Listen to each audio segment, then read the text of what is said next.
Hello నమస్తే welcome to SNR TV media. So ప్రస్తుతానికైతే ఇటు తెలంగాణ రాష్ట్రంలో ఉన్న కాంగ్రెస్ ప్రభుత్వానికి సెంట్రల్లో ఉన్న బీజేపీ ప్రభుత్వానికి సై అంటే సై డి అంటే డి అన్న పరిస్థితులు ఏర్పడిపోయాయి. ఎప్పుడైతే ఇక్కడ కాంగ్రెస్ పార్టీ అధికారంలోకి వచ్చిందో అప్పటి నుండి కూడా కేంద్రం నుండి ప్రస్తుతానికి ఇక్కడున్న ప్రభుత్వానికి ఎలాంటి సహాయ సహకారాలు అనేది అందట్లేదనేది చాలా స్పష్టంగా మనకు అర్థమవుతుంది. ఎందుకంటే మనం చూస్తూనే ఉన్నాం, ఇక్కడ ప్రస్తుతం ముఖ్యమంత్రి రేవంత్ రెడ్డి గారు ప్రతిసారి నెలకు 2-3 సార్లు నరేంద్ర మోదీ గారిని కలుస్తారు, అమిత్ షా గారిని కలుస్తారు, నిర్మలా సీతారామన్ గారిని కలుస్తారు.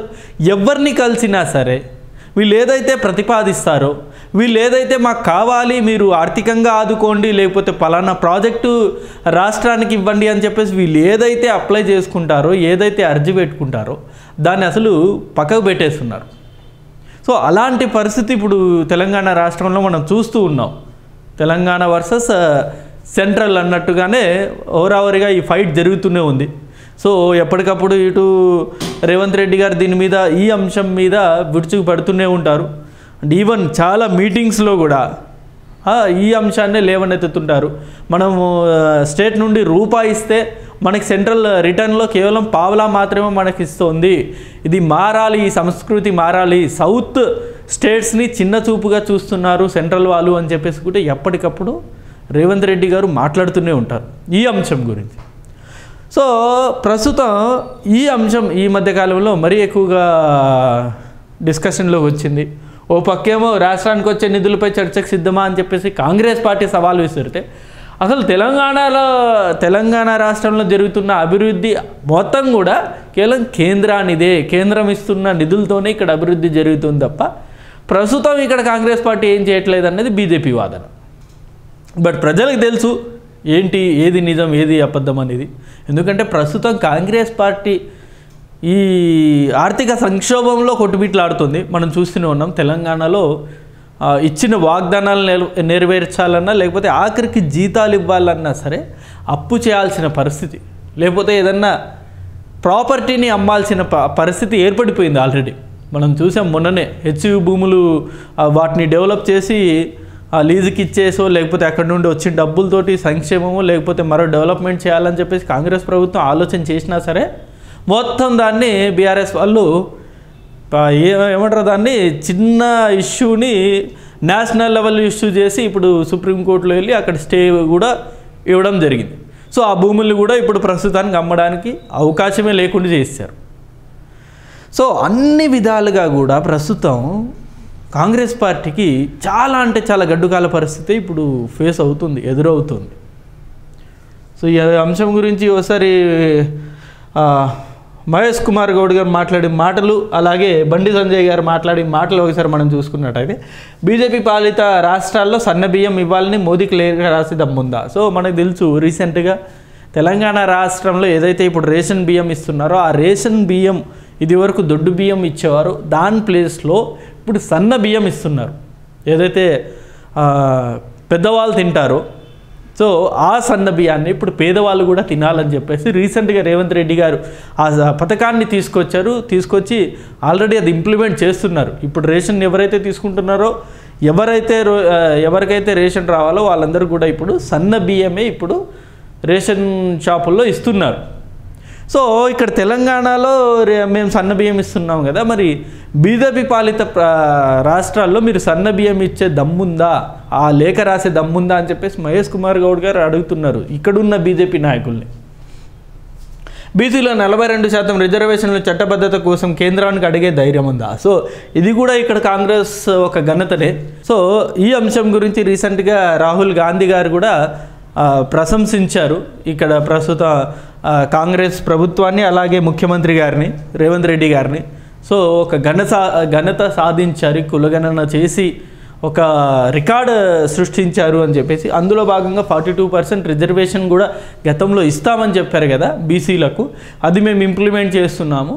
మీరు ఏదైతే ఈ 42% రిజర్వేషన్ ఉందో దాన్ని చట్టబద్ధత తీసుకురావాలని చెప్పేసి మీరు ఏమైనా ప్రయత్నాలు చేస్తారా? మీ మోదీ గారినో లేకపోతే అమిత్ షా గారినో ఒప్పించే ధైర్యం మీరు చేయగలరా అని చెప్పేసి కూడా సవాల్ విసరడం జరిగింది. మా సహనాన్ని చేతగానితనంగా తీసుకోవద్దు, సో ఇది మహేష్ కుమార్ గౌడ్ గారు మాట్లాడిన మాటలు. ఇక బండి సంజయ్ గారు మాట్లాడిన మాటలు ఒకసారి మనం చూసుకున్నట్టయితే మోదీ బియ్యం వద్దని లేఖ రాసే దమ్ముందా. సో ఇక్కడేమో వీళ్ళు సన్న బియ్యం ఇస్తున్నారు. మనందరికీ తెలుసు మోదీ గారు ఇస్తున్న అంటే సెంట్రల్ నుండి వచ్చే ఈ బియ్యం ఏదైతే ఉందో అది అన్ని రాష్ట్రాల్లోనూ సెంట్రల్లే ఫండింగ్ చేస్తుంది వాటికి. ఆ బియ్యం కూడా సెంట్రల్ నుండే వస్తుంది. బట్ కొన్ని చాలా మటుకు రాష్ట్రాల్లో మనం చూసుకున్నట్టయితే ఇటు మన చుట్టుపక్కల రాష్ట్రాల్లో చూసుకుంటే అటు ఆంధ్ర కానీ లేకపోతే కర్ణాటక కానీ ఇటు ఏ రాష్ట్రాలు చూసుకున్నా సరే ఇప్పటికీ స్టిల్ సన్నబియ్యం అనే పంపిణీ అనేది లేదు.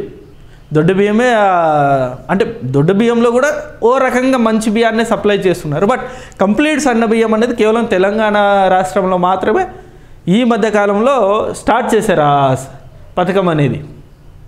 సో దీని మీద బండి సంజయ్ గారు ఇదే సవాల్ విసిరారు.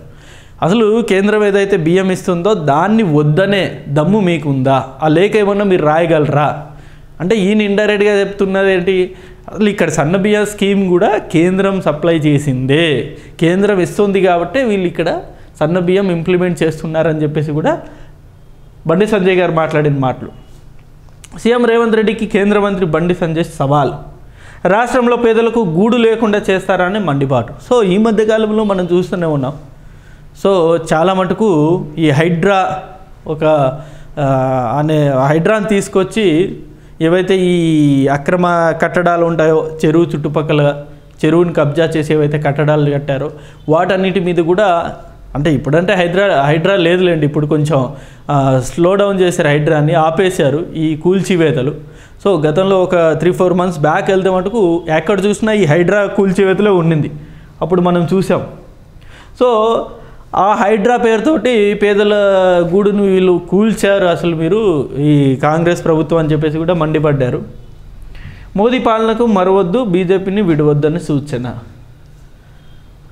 సో ప్రస్తుతానికైతే ఎన్నికలు అయితే ఏవి లేవు దగ్గరలో కూడా తెలంగాణ రాష్ట్రంలో. మేబీ ఇన్ ఫ్యూచర్లో ఈ లోకల్ బాడీ ఎలక్షన్స్ అనేవి రావచ్చు, అవి కూడా కంప్లీట్గా ఇప్పట్లో వస్తాయని చెప్పడానికి వీల్లేదు. ఎందుకంటే దాని మీద కూడా రకరకాల క్వశ్చన్స్ అనేవి ఉన్నాయి. ఎందుకంటే ఈ 42% రిజర్వేషన్ అనేది కంప్లీట్గా అమలు అవ్వాలి, ఇంప్లిమెంటేషన్ అనేది కూడా బిల్లులు అనేవి కూడా పాస్ అవ్వాలి, ఇలా అనేక రకాల కారణాలు అనేవి ఉన్నాయి. వాటన్నిటిని సరి చేసుకున్న తర్వాత లోకల్ బాడీస్ ఉంటాయి, లోకల్ బాడీస్ తర్వాత జిహెచ్ఎంసీ ఎన్నికలు ఉంటాయి. సో ప్రస్తుతానికైతే ఈ మాటల యుద్ధం అనేది ఇప్పుడు ప్రస్తుతం ఇటు బీఆర్ఎస్ వర్సెస్ కాంగ్రెస్లా ఈ ముదిరిపోయింది. మొన్నటి వరకు మనం చూసాం హెచ్సిఏ భూముల వివాదంలో మొన్న కేటీఆర్ గారు చేసిన వ్యాఖ్యలు చాలా సంచలనమయ్యాయి. సో ఒక బీజేపీ ఎంపీ సపోర్ట్ తోటి ఇక్కడ ఈ హెచ్సిఏ భూములు అమ్ముతున్నారు అని చెప్పేసి పెద్ద స్కామ్ చేశారు రేవంత్ రెడ్డి గారు అని చెప్పేసి రీసెంట్గా మనం చూసాం. కేటీఆర్ గారు ఒక మీటింగ్లో ప్రెస్ మీట్ పెట్టి మరీ మొత్తం చెప్పడం జరిగింది. అండ్ ఇన్ ఫ్యూచర్లో కూడా డీటెయిల్గా నేను ఎలా ఈ స్కామ్ చేశారు, ఎవరు స్కామ్ చేస్తున్నారు, ఏ రకంగా చేస్తున్నారు అనేది కూడా నేను ఫ్యూచర్లో వెల్లడిస్తానని కూడా మనం చెప్పడం జరిగింది.